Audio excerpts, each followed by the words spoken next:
First, create a new project. Now, open Toolbox. Search, Picture Box. And add a picture box to your form. Now, resize your picture box.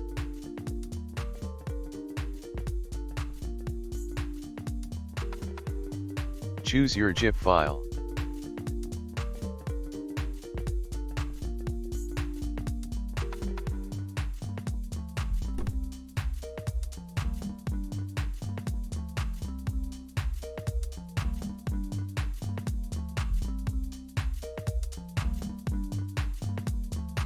Finished.